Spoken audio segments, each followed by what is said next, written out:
Okie dokie. Good evening. Happy Wednesday. Thank you for joining me. We are on chapter 25 of The Power of Awareness by Neville Goddard.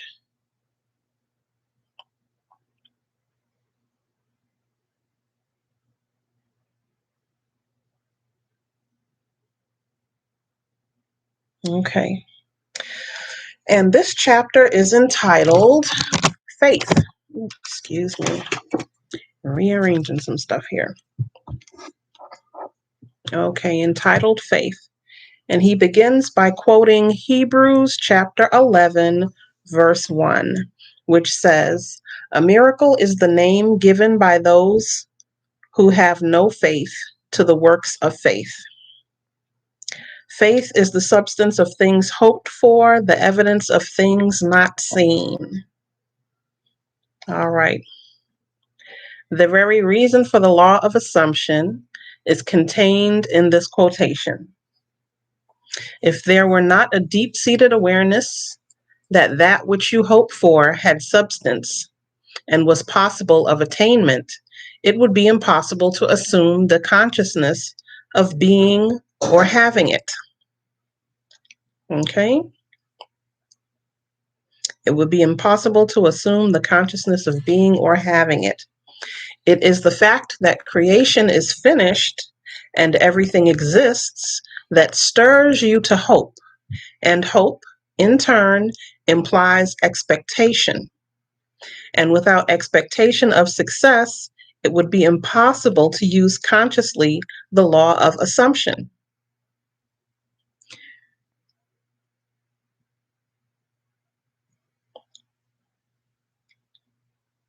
So, expectation. Without expectation, without the expectation of success, it would be impossible to use consciously the law of assumption. Evidence is a sign of actuality, he says. Thus, this quotation means that faith is the awareness of the reality of that which you assume, a conviction of the reality of things which you do not see. The mental perception of the reality of the invisible. So, what the imagination is conceiving. The reality of things which you do not see, the mental perception of the reality of the invisible, excuse me. So, he's been encouraging us to hone our skill of imagination in order to call in what it is we're desiring, whatever our goal is. So sharpening the imagination, and this is the evidence for it. Okay, moving forward. Consequently, it is obvious that a lack of faith means disbelief in the existence of that which you desire. So if you don't think you can have it, you won't, because that's counteracting your imagination. If you desire a thing and you say it out loud, you're thinking it, you're focusing on it, but then you turn right around and deny your ability to have it, then that's canceling out the order that you put out. You know, having the desire, making the request, but then doubting that you'll get what you're requesting is canceling out. It's counteracting. So you don't want to do that. Be conscious of doing that. Don't do that.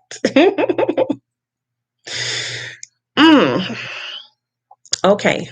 Inasmuch as that which you experience is the faithful reproduction of your state of consciousness, lack of faith will mean perpetual failure in any conscious use of the law of assumption.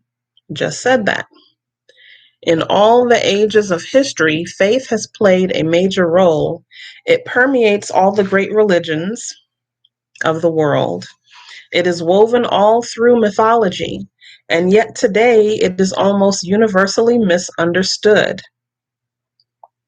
Contrary to popular opinion, the efficacy of faith is not due to the work of any outside agency.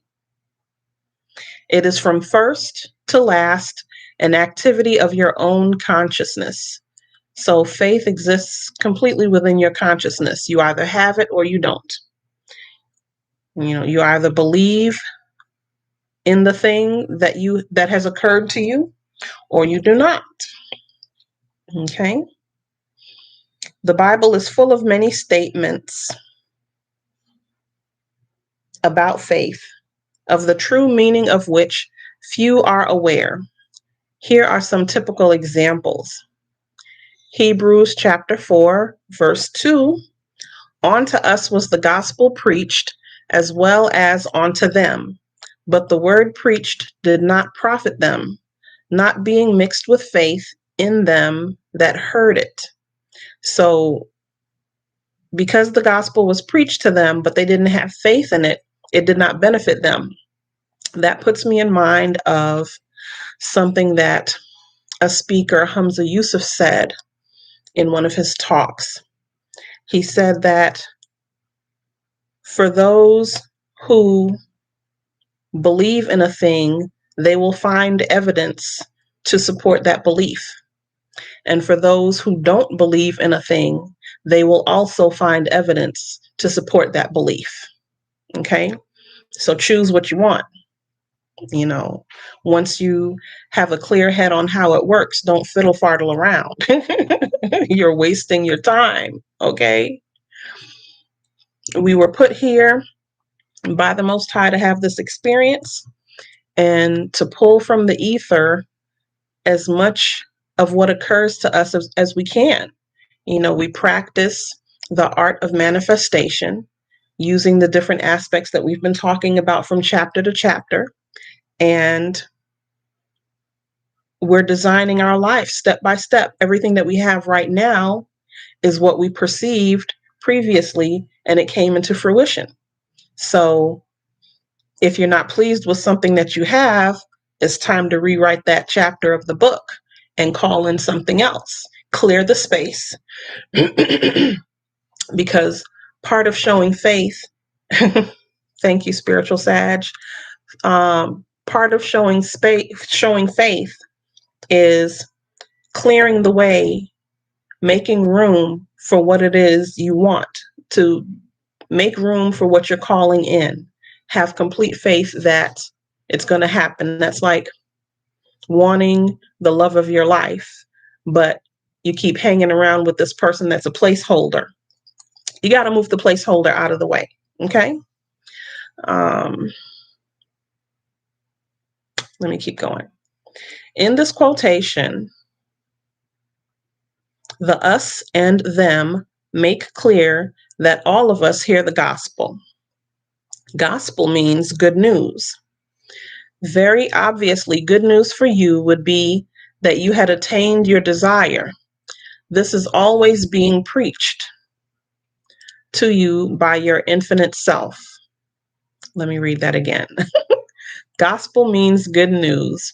Very obviously, the good news for you would be that you had attained your desire. This is always being preached to you by your infinite self. So by your belief, by your consistent holding of your imagination for what it is that has occurred to you, if you can conceive it and believe it, you can achieve it, right? So if it occurs to you, if you've conceived it, hold that until it comes into fruition.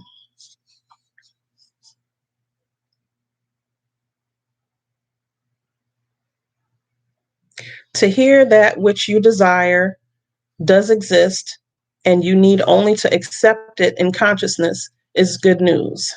Not mixing with faith means to deny the reality of that which you desire. Hence, there is no profit, attainment possible.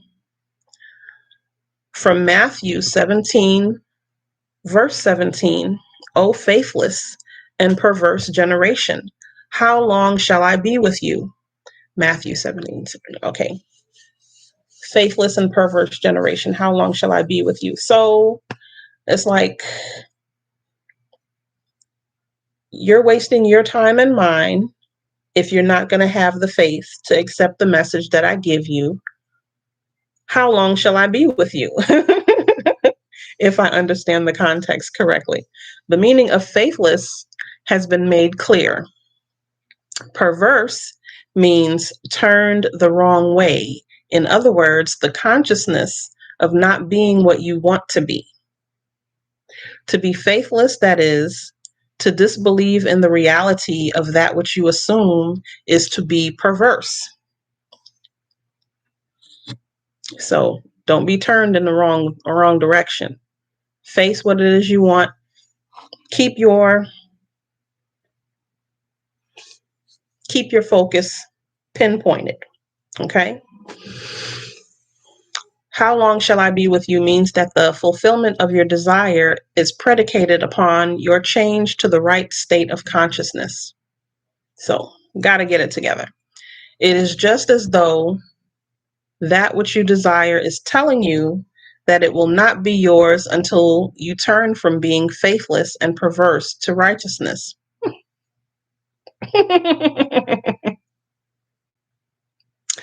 I am chuckling because my earlier interpretation was based on a literal interpretation of the verse versus the parable understanding of it. A lot of these statements in the Bible are coded.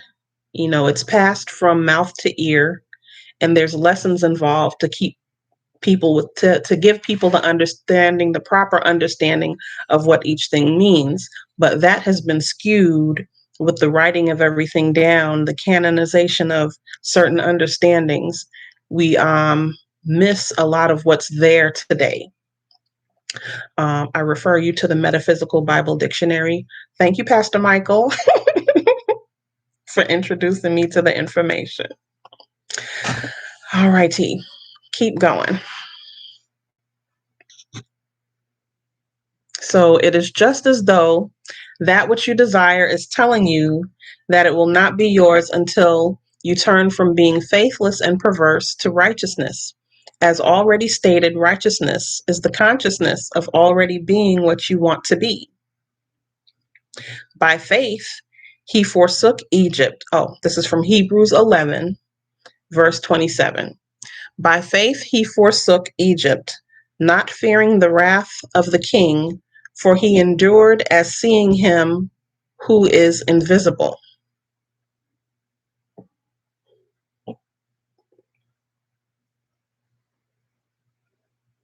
Egypt means darkness, belief in many gods or causes. So he stated earlier, believing that there's a cause other than your consciousness for what you have now and what you're able to have is a false belief. Your consciousness is directing what comes to you.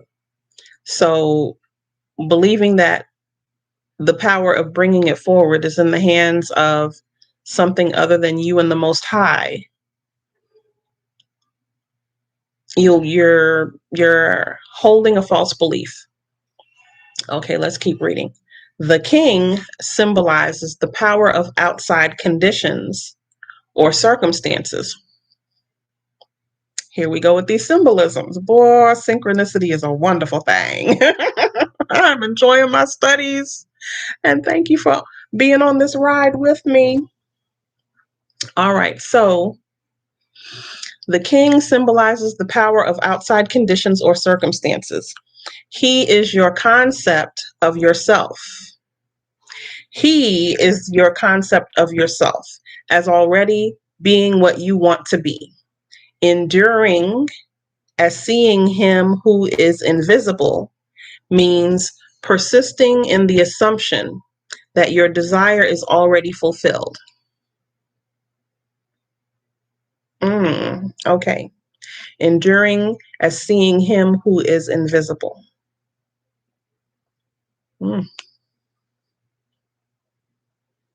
Okay, thus, this quotation means that by persisting in the assumption that you already are the person you want to be, you rise above all doubt, fear, and belief in the power of outside conditions or circumstances, and your world inevitably conforms to your assumption. We've been saying that. Okay. The dictionary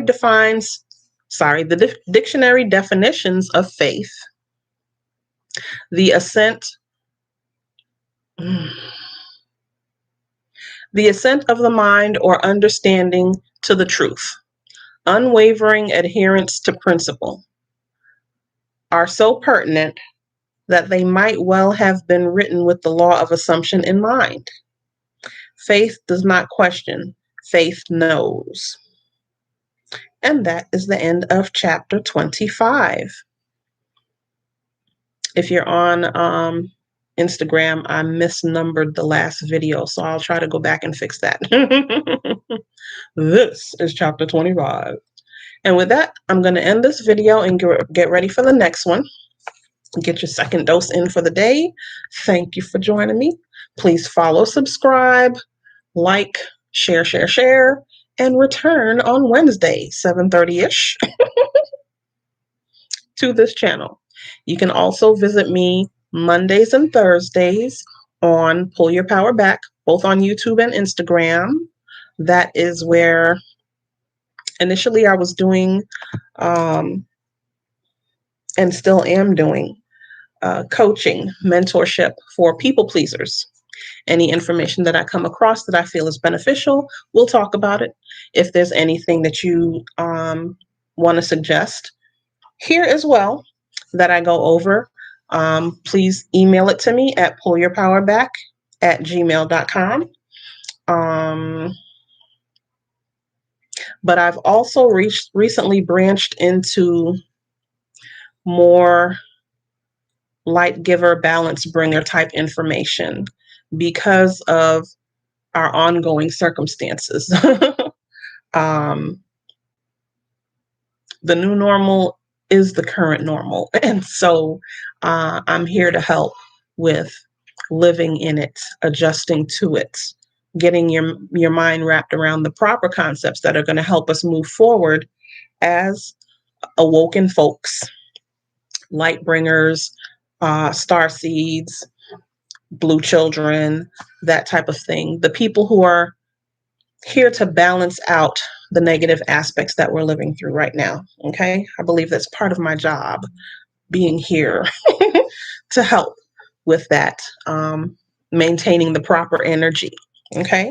So visit me here, visit me there, follow, subscribe, like, share, and I will see you soon. Thank you.